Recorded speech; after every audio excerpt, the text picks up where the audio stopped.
So, di na muna tayo mangangasak na neighbor. So, nalulungkot ako. Yung nagbiyahe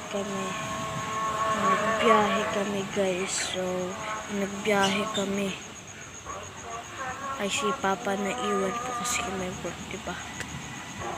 So, umiyak po sa bus. Siyempre, nakakalungkot, diba?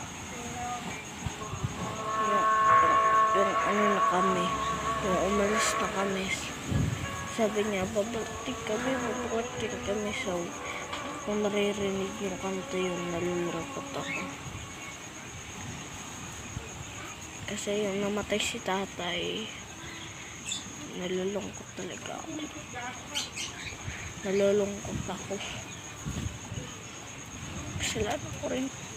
Kasalanan ko rin po.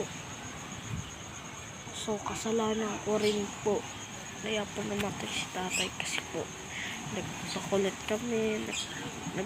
kami laitan. So, ayun po.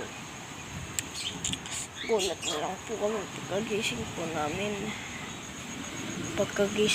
namin guys. Sabi ko, Mama, ba't umiyak? Tapos sabi niya, huwag ka nabibigla. So, di naman po kami nabigla. So,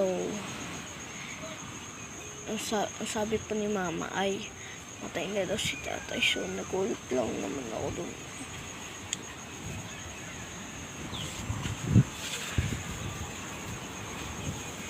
Sorry guys kung napapayak ako.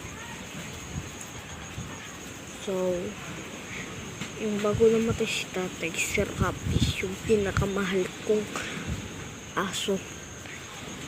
Guys, kasalanan ko rin po.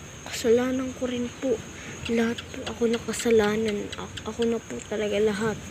Inaamin ko na po sa inyo. Ako na po talaga lahat. Ako na po talaga may kasalanan. Lahat. Buong bahay, sinisisi na lang po ako nila Mama na ako na lang. So, tapos si yung trader kong kapatid, sinasabi niya po ay ano na po, ganito. Si Kuya yun, di ko naman po maano yun. So, may nakita po ako sa langit guys, na naroon ako sa room namin. May nakita ako isa si Rapi at saka isang kabayo. Napakabilis tumakbo guys. Promise. Mabilis tumakbo guys.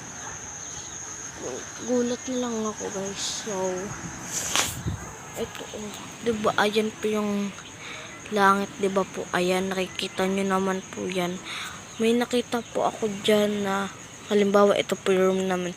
May nakita po ako dyan tumakbong kabayo. So,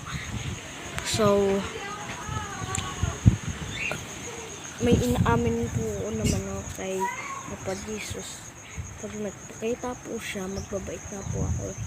Dahil dyan guys, so magbabait na po tayo guys. Ito tayo mga sir neighbors. So, ayun nga guys. So, magbabago na ako guys. So, nakakalungkot lang. Sige guys. Babay muna. 3, 2, 1.